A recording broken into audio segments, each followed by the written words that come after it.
नमस्कार, स्वागत है आपका और मैं हूं आपके साथ लता। बड़ी खबर आपको बता रहे जहां नारदा केस से बचने के लिए अब ममता बनर्जी के सारे पैंतरे फेल, क्योंकि अब दिल्ली एम्स के डॉक्टर की निगरानी में होगा नजरबंद टीएमसी नेताओं का इलाज। गिरफ्तारी के बाद से ही लगातार मंत्री दे रहे हैं स्वास्थ्य खराब होने का हवाला। फिलहाल टीएमसी नेताओं का एसएसकेएम अस्पताल में चल रहा है इलाज, जहां नारदा केस से बचने के लिए जिस तरीके से ममता बनर्जी हर एक हथकंडा इस्तेमाल करती दिखाई पड़ रही हैं, ऐसे में ये कयास भी लगाए जा रहे थे कि हो सकता है कि गिरफ्तारी या जांच से बचने के लिए लगातार टीएमसी के नेता तबीयत का हवाला दे रहे हो। लेकिन अब इस बात की जांच एम्स के डॉक्टर करेंगे, क्योंकि बंगाल में जिस तरीके से पुलिस प्रशासन से लेकर स्वास्थ्य महकमा ममता के इशारों पर काम करता है, तो ऐसे में ये जानना बेहद जरूरी है कि वाकई टीएमसी के नेता बीमार हैं या सिर्फ और सिर्फ जांच की आंच से बचने के लिए ये बहाना लगातार बनाया जा रहा है। क्योंकि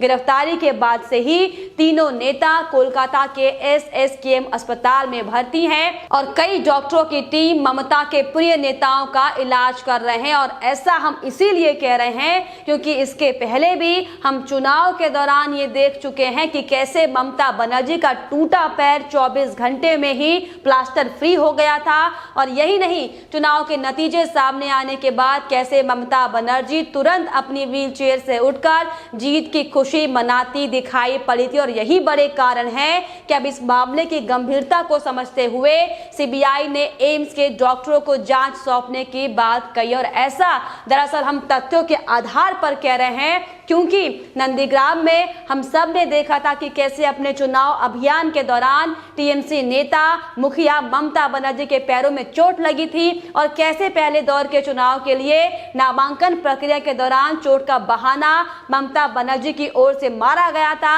हालांकि साफ तौर पर एक कयास लगाए जा रहे थे कि ये जो हथकंडा ममता ने इस्तेमाल किया है, ये प्रशांत किशोर की एक स्क्रिप्ट का हिस्सा भी होगा। क्योंकि आपको बता दें कि ममता की चोट के बाद जिस अस्पताल में ममता बनर्जी को ले जाया गया था एसएसकेएम में, उन्हीं अस्पतालों में अब टीएमसी के इन 4 नेताओं का इलाज चल रहा है। जी हाँ, क्योंकि उस दौरान जब ममता बनर्जी का पैर टूटा था तो एसएसकेएम अस्पताल में ही ममता बनर्जी को स्ट्रेचर के जरिए सोचिए अस्पताल के अंदर भर्ती कराया गया था। और एसएसकेएम हॉस्पिटल के अंदर कम से कम 6 डॉक्टरों की टीम ने उनका इलाज किया था। लेकिन इलाज में क्या था, वाकई उनका पैर टूटा था या नहीं, ये हम सब ने देखा था कि कैसे आए दिन चुनाव के दौरान ममता बनर्जी के पैर हिलाने वाले, लेफ्ट राइट करने वाले वीडियो भी वायरल हुए थे, जिनसे बार बार ये सवाल खड़ा हो रहा था कि आखिर ममता बनर्जी का पैर में वाकई चोट लगी है या फिर सिर्फ और सिर्फ चुनाव के दौरान सहानुभूति वाले वोट बैंक को खींचने के लिए ममता बनर्जी ने यह हथकंडा अपनाया था। हालांकि ममता बनर्जी इसको बीजेपी की साजिश कह रही थी और ये कह रही थी कि उनके पैरों को गाड़ी से कुचलने की कोशिश की गई थी। लेकिन इसके बाद बीजेपी ने भी साफ तौर पर यह कहा था कि अगर आपको लगता है कि बीजेपी की ओर से साजिश की गई है तो आप इसकी सीबीआई जांच करा सकती हैं। लेकिन ममता बनर्जी ने किसी भी जांच को कराने से इनकार किया, क्योंकि ममता बनर्जी का मकसद सिर्फ और सिर्फ लोगों का दिमाग डाइवर्ट करना था उनकी चोट पर, ताकि वो चोट ही वाली पॉलिटिक्स कर वोट बैंक हासिल कर पाए। हालांकि जैसे तैसे ममता बनर्जी ने जोड़ तोड़ कर बूथ कैप्चरिंग कर हालांकि बंगाल में सरकार बना ली हो। लेकिन अब जिस तरीके से नारदा घोटाले में ममता के बनर्जी के जो 4 टीएमसी नेताओं पर अब ईडी का शिकंजा है, सीबीआई का शिकंजा है, और जिस तरीके से कोलकाता हाईकोर्ट बार बार ममता बनर्जी को झटका दे चुका है,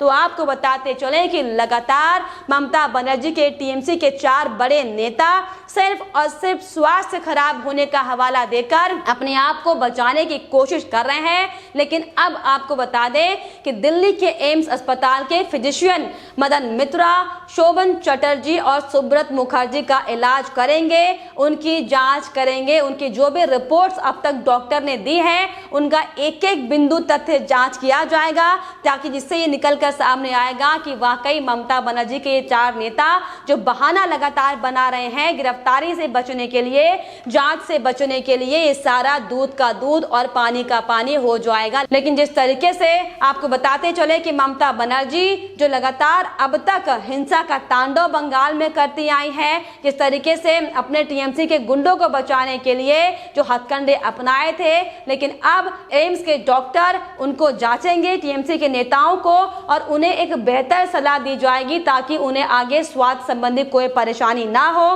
तो यानी कि अब ये तय है कि फरहाद हाकिम, सुब्रत मुखर्जी, मदन मित्रा और सोवन चटर्जी जो लगातार स्वास्थ्य का हवाला देते दिखाई पड़ रहे हैं जांच से बचने के लिए, अब दिल्ली एम्स के डॉक्टर फिजिशियन इनकी जांच करेंगे। तो साफ तौर पर यहाँ पर देखिए कि किस तरीके से एक बार फिर से जुडिशरी को, प्रशासन को यहाँ पर बेवकूफ बनाने की कोशिश ममता बनर्जी कर रही थी, लेकिन अब बहुत जल्द दूध का दूध पानी का पानी होगा। और वो इसीलिए क्योंकि एसएसकेएम ये वही अस्पताल है जिसने 6 डॉक्टरों की टीम ने मिलकर ममता के इशारों पर ममता के पैर में इतना बड़ा प्लास्टर लगा दिया था। और जब समय आ गया, जब चुनाव ममता बनर्जी जीत गई, तो तुरंत डॉक्टर ने उनको ये बोल दिया कि आपका पैर एकदम ठीक हो चुका है, यानी कि अब बंगाल में दौड़ भाग कर सकती हैं। लेकिन आप जरा सोचिए कि आगे वाकई ममता बनर्जी जिस तरीके से जो माहौल उत्पन्न करने की कोशिश कर रही थी, जिस तरीके से चीख चीख कर बीजेपी पर आरोप लगा रही थी,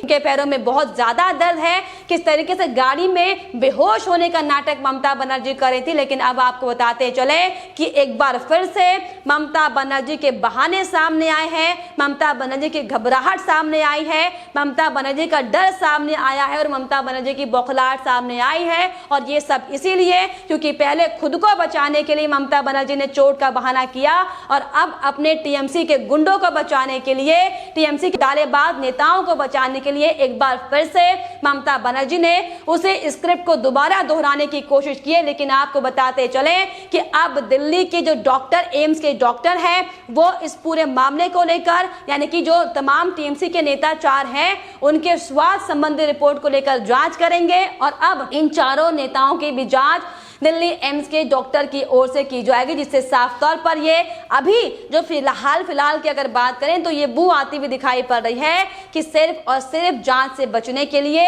और गिरफ्तारी से बचने के लिए ममता बनर्जी ने नाटक किया है, जिसका बहुत जल्दी भंडाफोड़ होने वाला है। क्योंकि पिछले लंबे समय से लगातार हम देख रहे हैं कि कैसे ममता बनर्जी सिर्फ और सिर्फ अपने टीएमसी के गुंडों को जांच की आंच से बचाने के लिए तमाम तरह के पैंतरे अपनाती दिखाई पड़ रही हैं। फिर चाहे वो बंगाल हिंसा की ही बात क्यों ना कर ले, क्योंकि जिस तरीके से बंगाल हिंसा में ममता बनर्जी की आड़ में आप सोचिए कैसे नरसंहार किया जा रहा है, कैसे हिंदुओं के साथ अत्याचार किया जा रहा है और कैसे अपने टीएमसी नेताओं को बचाने के लिए, टीएमसी के आतंकवादियों को बचाने के लिए कैसे केंद्र से आई जांच टीम से नेगेटिव की रिपोर्ट मांगी जा रही है। लेकिन जब खुद ममता बनर्जी सीबीआई दफ्तर के बाहर अपने टीएमसी गुंडों की फौज लेकर धरना करती हैं, लेकिन इस पर ममता बनर्जी की कोई जवाबदेही नहीं होती है। लेकिन जब केंद्र से कोई टीम ममता बनर्जी के इन गुंडों को, इन नेताओं को, जो तथाकथित नेता हम कहते हैं, इनकी जांच के लिए आती हैं, तो ममता बनर्जी बार बार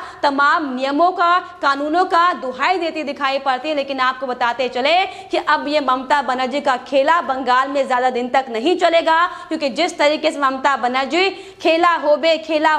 होबे का राग अलापी चुनाव से पहले दिखाई पड़ रही थी और आज उसी खेला का दृश्य बंगाल में पल पल देखने को मिल रहा है। क्योंकि जिस तरीके से बंगाल जल रहा है, जिस तरीके से महिलाओं की आबरू लूटी जा रही है, जिस तरीके से संघ के कार्यकर्ताओं को, बीजेपी के कार्यकर्ताओं को चुन चुन कर पीटा जा रहा है, दरअसल इसी खेला का जिक्र ममता बनर्जी चुनाव से पहले कर रही थी और अब वो उसको हकीकत में बदलने की लगातार कोशिश करती हुई दिखाई पड़ रही है। और इसी कड़ी में अब जब नारदा केस सामने आया तो देखिए कैसे ममता बनर्जी की बौखलाहट सामने आने लगी और ममता बनर्जी बंगाल हिंसा पर कार्रवाई करने की बजाय कैसे अपने नेताओं को बचाने के लिए, कैसे उन्हें उन्हें इस जांच की आग से रोकने के लिए उनकी पैरवी करती हुई दिखाई पड़ रही है। उनके लिए सीबीआई दफ्तर में बैठकर सीबीआई अधिकारी को गाली गलौज करती हुई दिखाई पड़ी। लेकिन आपको बताते चले कि अब बहुत जल्द इस पूरे मामले को लेकर, नारदा केस को लेकर बहुत जल्द, हालांकि बड़ी बेंच इसकी सुनवाई करेगी, लेकिन इससे पहले जो उनके नेता